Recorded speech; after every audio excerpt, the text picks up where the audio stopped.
민주주의 국가에서 대통령의 역할 중에 가장 중요한 것은 바로 국민 통합입니다. 당선될 때까지는 특정 세력을 대표하겠지만 당선된 후에는 전 국민을 대표해야 되는 것이 바로 대통령의 역할입니다. 그런데 윤석열 대통령께서 국민의힘 초선 당선인들을 만나서 대통령 거부권을 협상카드로 쓰라, 이러한 취지의 말을 했다는 보도가 있습니다.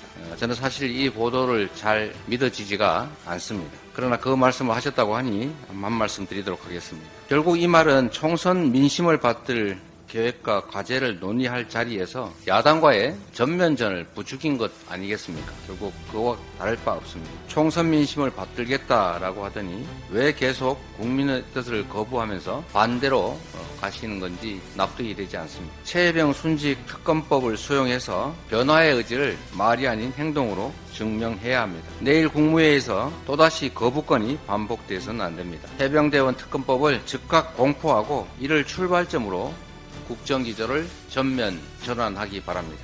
민심을 거역한 권력 남용은 반드시 국민의 준엄한 심판을 받았다는 것을 기억하시기 바랍니다. 국민의 인내심을 또다시 시험하는 일은 없어야 할 것입니다. 재정정책도 한 말씀 드리도록 하겠습니다. 윤석열 대통령께서 또다시 건전재정이라는 이름으로 긴축재정을 고집하면서 국민들에게 허리띠를 더 졸라매라는 식의 무책임한 주문을 하고 있습니다. 삼중고에 2년 이상 근근히 버텨온 국민들은 이제 더 이상 졸라맬 허리조차 없습니다. 냉면 한 그릇 16,000원, 떡볶이 1인분 배달에 만원, 김밥, 짜장면, 칼국수 같은 대표적인 서민 음식 가격은 내리기는커녕 계속 오르고 있습니다.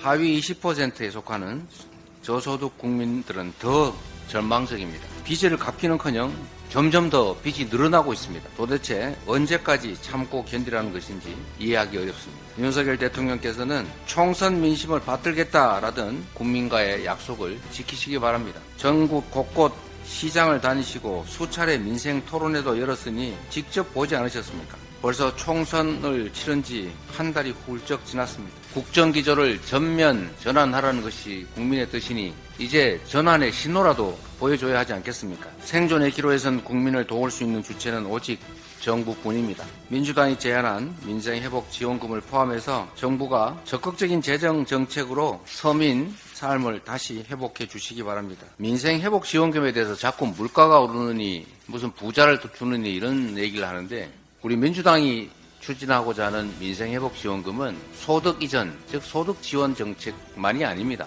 지금 심각한 것은 소상공인 자영업자들이 폐업의 위기에 몰려 있다는 것입니다. 골목 상권이 망가지고 있고 지역경제, 지방경제가 소멸하고 있습니다. 매출을 늘려서 골목 상권을 살려야 합니다. 자영업자들이 임기응변으로 지금의 험한 상황을 조금이라도 벗어날 수 있게 해야 합니다. 국민들에게 지역 골목상권 소상공인 자영업자들에게만 사용할 수 있는 지역화폐로 소득 지원을 해주면 소득 지원 효과, 골목경제 지원 효과, 소상공인 자영업자 지원 효과가 복합적으로 발생합니다. 거기다가 저 지방의 지역경제도 도움이 크게 될 것입니다. 복합적 정책 효과를 가지는 민생회복 지원책 즉시 협의해 주시기를 바랍니다. 정부 여당이 권력 유지에만 골몰할 것이 아니라 우리 국민들의 삶에 대한민국의 미래에 관심을 가져야 합니다. 그리고 초보적 경제 상식 하나 더 말씀드리겠습니다. 하도 답답해서 드리는 말씀입니다. 경제 흐름이 앞으로 계속